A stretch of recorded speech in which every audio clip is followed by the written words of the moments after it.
it's Liz Yuille from Old Stables Crafts. Thank you very much for joining me again today. Today I'm not showing you a project. Today I am going to show you how I mount up all the labels and stuff on a new ink pad. I have recently bought a replacement for my powder pink. There's nothing wrong with this one, but because I've made myself a storage solution for the new style ink pads, this just doesn't fit anymore. So I have ordered a new one. So they come sealed in shrink plastic. So all you need to do is just open this up. And I'm doing this in answer to a query from a few weeks ago about do we ever do anything for new crafters. So on the basis that if you're a new crafter you kind of need to know how to set your ink pad up, I thought I would give it a go. So this is only obviously relevant for stamping up ink pads, but then they are the only ink pads that I use other than the Versamark, Memento and StazOn that we also use. So on the back, and this probably actually isn't the best one to do it with, let me grab, because I've replaced all of my ink colours, let me grab a Tranquil Tide instead. And the only reason I say it's not a great one to do it with is because it's very pale. So let's use Tranquil Tide instead. So, same applies. It comes shrink wrapped, and on the back you will see that there is a label with a sort of half label over the top. So where these coloured stripes or this coloured block is, this is a separate label, which hopefully I'll be able to get off later. So on the front you've got the colour obviously labelled up, then on the ends you've got a space for labels, and then also on the inside you have a space for a label. That is new. On the old style ink pads you could cut bits and put them in here, but it wasn't really kind of friendly for that. So we've now got English, French, German, Japanese and a plain label. So what I do with a piercing tool, being careful, is you can peel off the plastic film. So that's the first thing I do.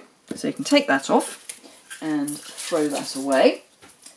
Then, because I speak English and all my class attendees speak English, some of them speak other languages as well, but you know, I take the Tranquil Tide and I put it in the middle underneath this finger slot. So that is the front. But what I also tend to do is take another one of these, just so that there's a label on the back as well. Some of them have a colour of a name in French or German that is not dissimilar. So powder pink is Puder Rosa in German, or, oh, I'm not even going to try and pronounce that. I'm going to crucify languages if I even try. So that's got rid of two, but when we need to have the one that goes on the inside, so we just pull that up and open up our ink pad and just blow any, we will blow any or get rid of any little bits that have caught up on the ink pad, and then we just pop that there. So if I turn my picker tool round, we've got this lovely spatula, which is the perfect size, or would be if I hadn't got a ruck in it, is a perfect size for smoothing the label down, but I had a ruck in it. Ho hum. So let's see if I can lift that up again without ruining it. Come along. Probably be better if I go the way I haven't pushed it down, wouldn't it? There we go. And turn my picker tool round again, and then I can just smooth that down. And that's all perfect.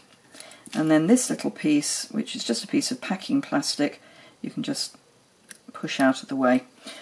Sometimes they have a little bit of plastic that, that because they're a very tight seal will just come loose when they're in transit. So that's the main sticking on, but I also want to get rid of this where the coloured labels have been. And the reason for that is that if you get rid of this second label, they stack really nicely. But if I get my Merry Merlot, it doesn't want to engage properly. Whereas if I get a Mint Macaron, which has had that label taken out, it sits snugger. And it's purely because there's this extra, well in this case 2 layers, because we've got the label and then the extra green. So I just lift that off as well. It's not a required step, but for me it's just something that I kind of like to do. And you can find, it may come off in pieces, in which case, you know, you just pull the other bits off as well. So there you are. That is mounting up or your coloured labels on your new ink pad. So I hope you find that useful. She says as she carries on doing this, I will clear all that off. It also then shows that it's acid-free and non-toxic and all that other good stuff. So it is quite nice to have the colour label off. Just be careful that you don't injure yourself while you're trying to lift these labels up. I do find that this spatula works very nicely and is a little safer than a piercing tool. So there we are. That's basically it done. So thank you very much indeed. I hope you found that useful. It's just one of those, you know, everyone assumes you know how to do it and not everyone does. Thank you very much indeed for watching. If you did find that helpful, please give it a thumbs up. If you don't already subscribe, please hit the little button down in the bottom right hand corner there and subscribe to my channel. I'm trying to get 5,000 subscribers by the time I hit my birthday on the 1st of November. We've got less than 200 to go, so we're making progress. We're heading in the right direction. So it'd be lovely to hit 5,000 by the 1st of November. Obviously, if you need any of the ink pads, you can just go into the description bar below and click on my online store link and order them from there. Thank you very much indeed for watching, and I look forward to seeing you again very soon.